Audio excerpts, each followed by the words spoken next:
It was a sweltering July afternoon when Emily, Jason, and Sarah decided to escape the city heat and spend a weekend at a secluded lake in the woods. The lake, hidden deep within the forest, was known only to a few locals who preferred its serene isolation over the crowded beaches. As they set up camp, the sun began to dip below the horizon, casting eerie shadows through the trees.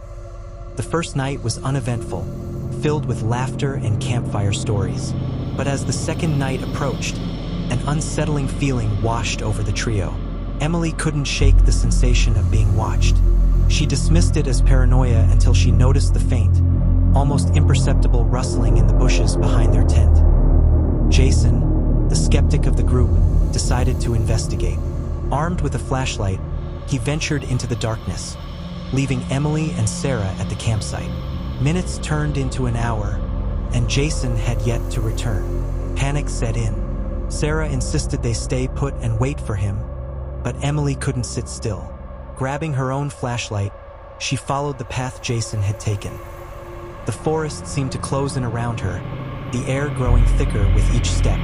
Suddenly, she spotted something on the ground. Jason's flashlight, its beam flickering weakly. She picked it up, her heart pounding in her chest. Then, she heard it, a low, guttural whisper that sent chills down her spine. Emily turned, her flashlight beam cutting through the darkness, only to reveal nothing but trees and shadows as she backed away. She stumbled upon a clearing. There, in the center, lay Jason, unconscious but alive. Relief washed over her, but it was short-lived. From the shadows emerged a tall, gaunt figure, its eyes glowing with a sinister light. Emily screamed, her voice echoing through the forest. Sarah, hearing the scream, grabbed a hunting knife from their supplies and ran into the woods. She found Emily and Jason in the clearing, but the figure was gone. They carried Jason back to the campsite, deciding to leave at first light. As they packed up in the eerie pre-dawn silence, they could feel eyes watching them, waiting for another chance. As the sun began to rise, casting an eerie glow over the forest, Emily, Jason, and Sarah hurriedly packed their belongings. Jason, now conscious but shaken, couldn't remember what had happened after he ventured into the woods.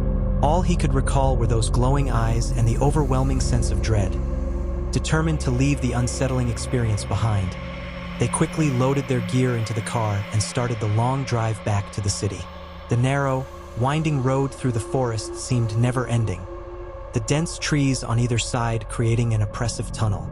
The further they drove, the more Emily couldn't shake the feeling that they were being followed.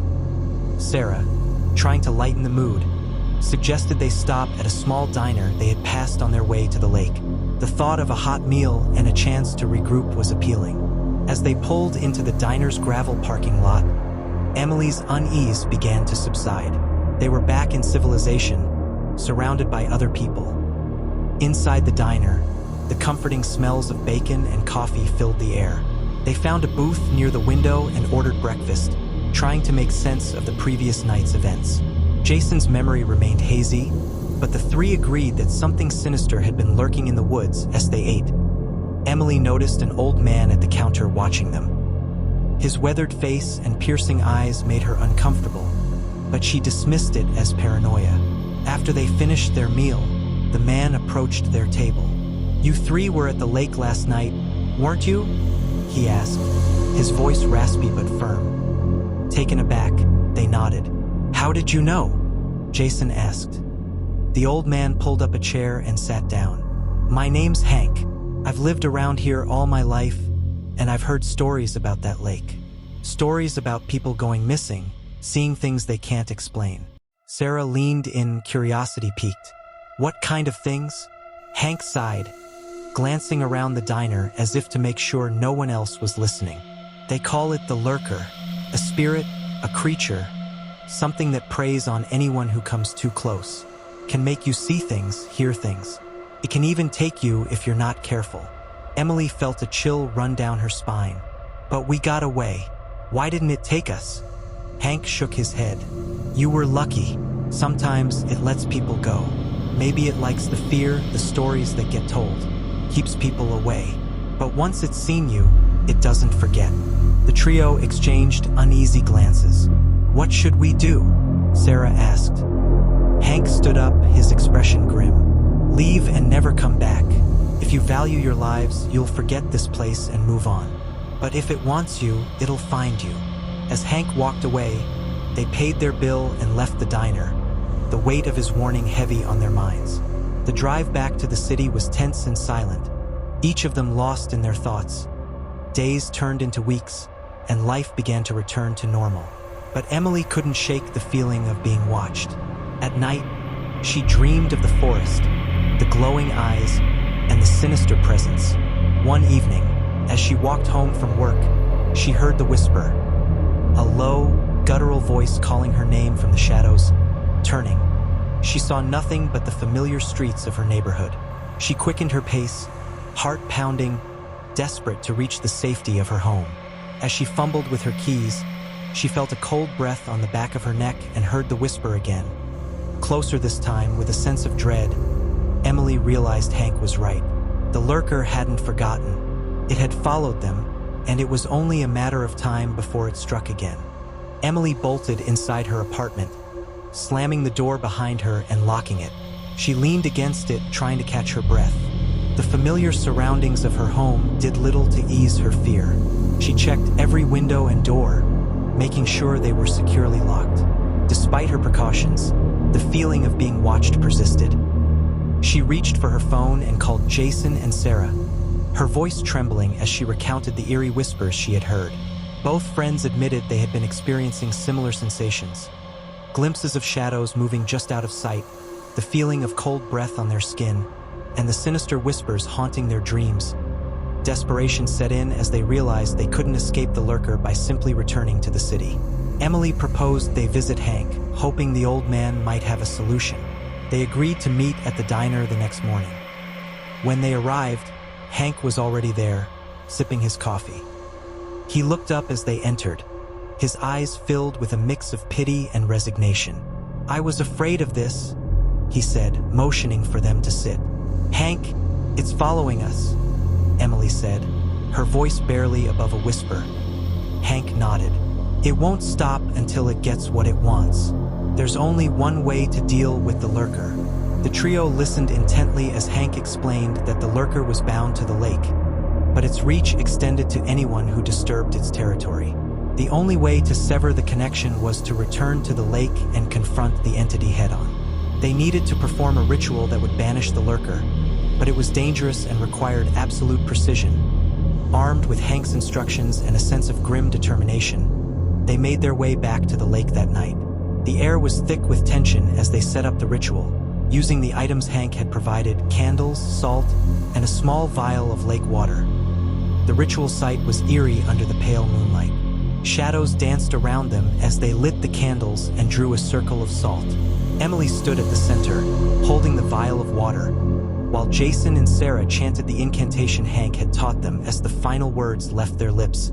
The wind picked up, howling through the trees. The water in the vial began to bubble, and the ground beneath them trembled.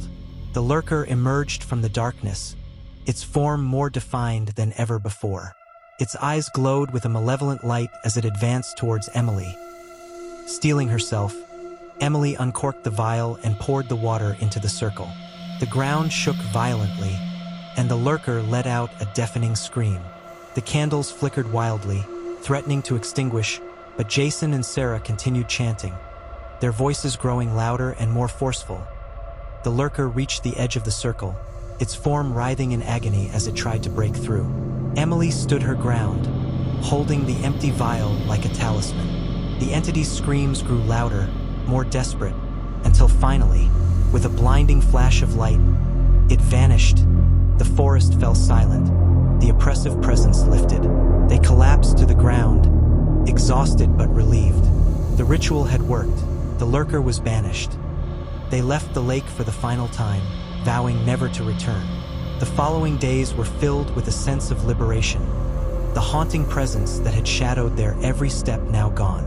Emily, Jason, and Sarah resumed their lives, forever changed by their encounter but grateful for their newfound peace as the years passed. The story of the lurker became a distant memory, a cautionary tale told around campfires. The lake remained secluded, its dark secrets hidden beneath its serene surface. And though the lurker was gone, the friends knew that some places are better left undisturbed, their mysteries lying dormant, waiting for the unwary to awaken them. Every summer, the small town of Millfield hosted a traveling carnival. This year, however, something was different. The usual carnival company had gone out of business, replaced by a new, unknown group. The townsfolk were hesitant, but curiosity won out, and soon the fairgrounds were filled with laughter and the smell of cotton candy. Jenna, Mark, and Lucy were excited to explore the new attractions. The rides were faster, the games more challenging, and the performers more exotic. But there was one tent that drew the most attention. A large, black tent at the edge of the fairgrounds, with a sign that read, "Enter if you dare." Intrigued, the trio decided to venture inside. The air grew colder as they stepped through the entrance, the bright lights of the carnival fading behind them. The interior was dimly lit, with mirrors lining the walls. As they moved deeper into the tent, the reflections seemed to warp and twist, distorting their features. They soon found themselves in a maze of mirrors, each turn leading them deeper into the darkness. The air grew thick with a strange, metallic scent. Jenna turned a corner and came face to face with a clown, a tall, grotesque figure with a wide, toothy grin. She screamed, but her voice was swallowed by the maze. Mark and Lucy ran towards her scream, but the mirrors seemed to move, blocking their path. Panic set in as they realized they were trapped. The clown's laughter echoed through the maze, growing louder and more maniacal. Jenna's scream cut through the air once more, followed by a sickening silence. Desperation drove Mark and Lucy to find an exit. They stumbled upon a hidden door, leading them out of the tent and back into the carnival. But Jenna was nowhere to be found. The police were called, and a search was conducted, but the black tent had vanished, leaving no trace behind. The carnival left town the next day, and Jenna was never seen again. Rumors spread of other towns experiencing similar disappearances, but the carnival continued to travel, its black tent appearing and disappearing like a sinister phantom. Jenna's disappearance haunted Mark and Lucy. They couldn't shake the image of her terrified face and the eerie clown. Weeks turned into months, and the memory of that night at the carnival lingered, a dark cloud hanging over their lives. Determined to find answers, they delved into the history of the mysterious carnival, hoping to uncover its secrets. They discovered that the carnival had a long and disturbing history. It had appeared in various towns over the decades, always accompanied by strange occurrences and disappearances. Each time, it vanished without a trace, leaving behind only rumors and broken families. Desperate for answers, Mark and Lucy decided to follow the carnival's trail, hoping to find Jenna and put an end to the nightmare. Their search led them to a small town a few hours away, where the carnival had recently set up. The atmosphere was thick with unease as they arrived. They recognized the black tent at the edge of the fairgrounds, its ominous presence sending chills down their spines. Determined to face whatever lay within, they steeled themselves and entered the tent. Inside, the air was thick and musty, the maze of mirrors just as disorienting as they remembered. This time, they were prepared. Mark carried a small camera, hoping to capture evidence of the paranormal, while Lucy held a flashlight, its beam cutting through the darkness as they ventured deeper into the maze. The mirrors began to warp and twist, reflecting their fears and anxieties. The whispers returned, growing louder and more menacing with each step. Mark's camera picked up strange distortions, the images flickering and bending unnaturally. They turned a corner and found themselves in the same clearing where Jenna had disappeared. The clown stood there, its grin even more sinister in the dim light. Mark and Lucy felt a wave of terror wash over them, but they held their ground. Mark aimed the camera at the clown, hoping to capture its image. The clown let out a chilling laugh, its voice echoing through the maze. "You came back," it hissed. "How brave. Where is Jenna?" Lucy demanded, her voice trembling. The clown's grin widened. "She's here with us, and now you will be too."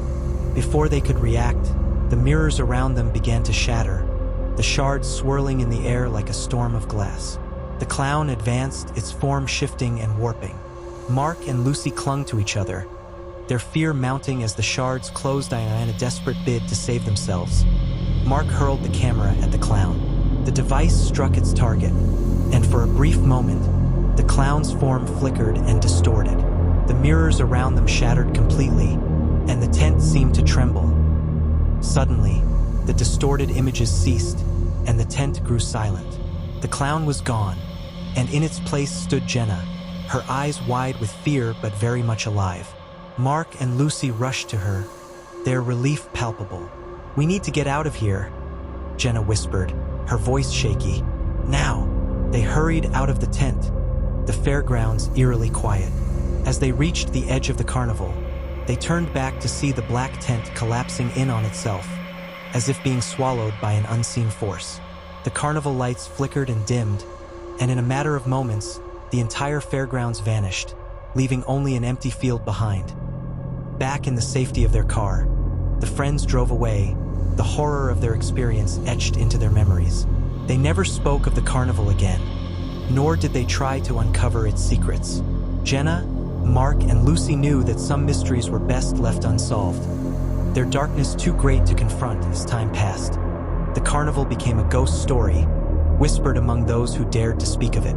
The black tent, the sinister clown, and the haunted mirrors remained a cautionary tale, a reminder that some places hold horrors beyond comprehension, waiting for the curious and the brave to stumble into their grasp. On the outskirts of a sleepy beach town, there was a dilapidated old house known as the Widow's Walk. Local legend said it was haunted by the spirit of a woman who lost her husband at sea. Every summer, children dared each other to visit the house, but few ever did point one evening. As the sun set in a blaze of orange and pink, a group of friends, Tom, Claire, and Jake, decided to test their courage. They made their way to the house, its weathered facade casting long shadows in the fading light. The front door creaked open as they approached, as if inviting them in. Inside, the air was cool and musty. The floorboards groaned under their weight. As they explored the house, they heard a faint whispering, like the rustling of leaves in the wind. Claire dismissed it as the wind, but Jake insisted they find the source. They climbed the stairs to the second floor, where they found a small, dusty bedroom. In the center of the room stood a rocking chair, moving slowly back and forth. Tom's flashlight flickered, casting eerie shadows on the walls. The whispering grew louder, more distinct, and they could make out words. "Come to me! Come to me!" Suddenly, the door slammed shut behind them. Claire screamed, and they all turned to see a figure standing in the corner of the room. It was the ghostly form of a woman, her eyes hollow and her face twisted in sorrow. The whispering grew deafening, filling their minds with fear. Tom tried to open the door, but it wouldn't budge. The woman stepped closer, her hand outstretched. Jake, in a fit of panic, grabbed a heavy book from a nearby shelf and hurled it at the apparition. The book passed through her, hitting the wall with a dull thud. The ghost let out a wail, a sound so haunting it seemed to pierce their very souls. The windows shattered, and a cold wind swept through the room, lifting them off their feet. They were thrown against the walls, the ghost's sorrowful cries echoing in their ears. When they finally managed to escape the room, they found themselves outside the house, bruised and shaken. They ran back to town, vowing never to return. But the whispering wind followed them, haunting their dreams and filling their waking moments with an inescapable dread. Years later, the house still stood, a silent sentinel on the edge of town. Locals avoided it, and the legend of the Widow's Walk grew, each telling more chilling than the last. But Tom, Claire, and Jake knew the truth. The ghostly whispers were real, and they would never forget the terror they faced that summer night. Tom, Claire, and Jake couldn't shake the terror they had experienced at the Widow's Walk. The ghostly whispers haunted their nights, echoing through their dreams and waking moments. Determined to free themselves from the grip of the vengeful spirit, they sought out local legends and historical records, hoping to find a way to lay the widow's ghost to rest. Their research led them to an elderly woman named Agnes, who had lived in the town her entire life. Known for her knowledge of local folklore, Agnes reluctantly agreed to meet with them. Her small cottage, filled with dusty books and trinkets from another era, felt like a sanctuary from the dark presence that loomed over them. Agnes listened to their story with a grave expression. "The widow's walk has been haunted for generations," she explained. "The spirit of the widow, Eleanor, is trapped there, mourning her lost husband. She was a young bride when he was lost at sea. Consumed by grief, she took her own life, and her spirit has never found peace." "How can we help her?" Claire asked, her voice tinged with desperation. Agnes handed them a faded journal, its pages filled with handwritten notes. This belonged to Eleanor. It contains the story of her love and loss, as well as a ritual that might help set her spirit free. But be warned, this is not without danger. The spirit is bound by her sorrow and rage, and she will not easily let go. Armed with the journal, the friends returned to the widow's walk that night. The house stood silent and foreboding under the moonlight, its broken windows like empty eyes watching their every move. They entered cautiously, the weight of their task pressing heavily on their minds. Following the instructions in the journal, they gathered in the small, dusty bedroom where they had first encountered the ghost. They lit candles and arranged a circle of salt around the room, placing a lock of Eleanor's hair, found within the journal, at the center. As they began to read aloud from the journal, the air grew colder, and the whispers returned, louder and more insistent. The room darkened, the shadows deepening and shifting. The rocking chair in the corner began to move, creaking ominously. Suddenly, Eleanor's ghostly form appeared, her eyes filled with sorrow and rage. The friends continued the incantation, their voices trembling but determined. "Eleanor, we know your pain," Claire said, her voice steadying. "We know you lost your love, and your heart is broken, but it's time to find peace. Let go of your anger and sorrow. Find rest." The ghost let out a wail that seemed to shake the very foundations of the house. The candles flickered wildly, and the wind outside howled as if in response to her grief. For a moment, it seemed as if the ritual might fail. But then, a change came over Eleanor's face. The rage softened into a look of profound sadness. The whispers grew faint, replaced by a soft, mournful sigh. The room filled with a soft, warm light, and the spirit of Eleanor seemed to waver, as if deciding whether to stay or go. Tom stepped forward, holding the journal open.